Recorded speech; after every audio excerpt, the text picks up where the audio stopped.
Je pense que c'est un acquis de la psychanalyse que de dire que les enfants, les bébés, les nouveau-nés, sont doués de sens, qu'ils ont une vie intérieure déjà, et qu'il faut en prendre grand soin, que le premier contact qui se passe avec leur mère est extrêmement important pour le lien qui va se créer entre eux, la base de ce lien-là, ou sa continuité sous une autre forme. Donc on parle beaucoup des bébés et de grands progrès ont été faits dans leur accueil. Pour les mamans, en revanche, on en entend un peu moins parler.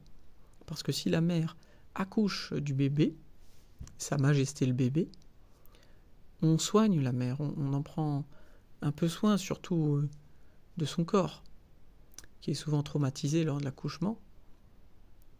Mais ce qu'il faut bien comprendre, peut-être qu'il y a un autre point de vue que la psychanalyse peut encore améliorer, c'est la façon dont le bébé accouche lui-même de sa mère. Ce n'est donc pas seulement la mère qui accouche du bébé, mais le bébé qui accouche de sa mère. En effet, le bébé donne naissance à sa mère. À nouveau, si elle a déjà eu des enfants. Mais il donne naissance à sa mère. Ce qui se casse au moment de l'accouchement, et qui va se prolonger ou se retrouver plus tard dans le soin entre l'enfant et sa mère, ce qui se casse, c'est cette unité symbiotique, où mère et enfant fonctionnent ensemble, sur le même réseau.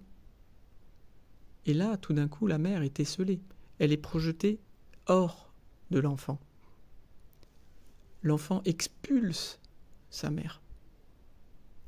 C'est lui le point central, le noyau en vérité, et la mère n'est qu'une périphérie qui peut se retrouver loin, très loin de son enfant.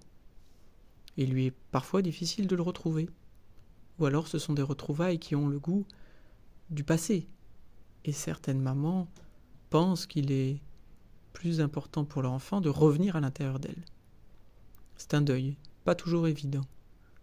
Donc quand la mère est accouchée de son enfant, que l'habitude avait été qu'il se parle à travers les muqueuses internes, et bien maintenant, c'est au niveau de la peau, au niveau du regard, au niveau des gestes, que le contact devra se faire. C'est donc un changement de surface. Et pour les mamans, il est important de beaucoup les y aider quand elles n'y parviennent pas. On rencontre fréquemment dans la clinique des jeunes mamans, des moins jeunes aussi, qui racontent comment elles n'étaient pas en train de fonder le lien avec leurs enfants après la naissance.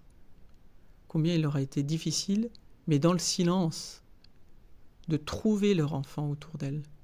Elles avaient été expulsées hors d'elles-mêmes. Elles avaient pu avoir des grossesses assez heureuses, mais après l'accouchement, elles avaient été rejetées d'elles-mêmes. Et c'est cet exode-là, à l'extérieur d'elles-mêmes, provoqué par l'enfant, qui les a, comme je le disais, accouchées, expulsées, rejetées.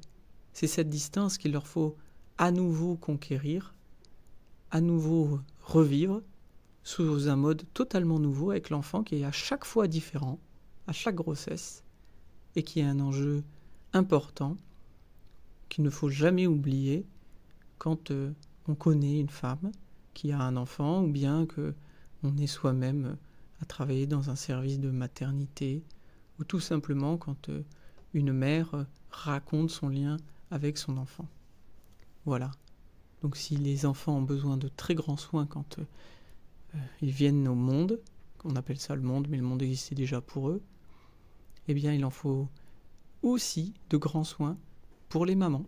Voilà.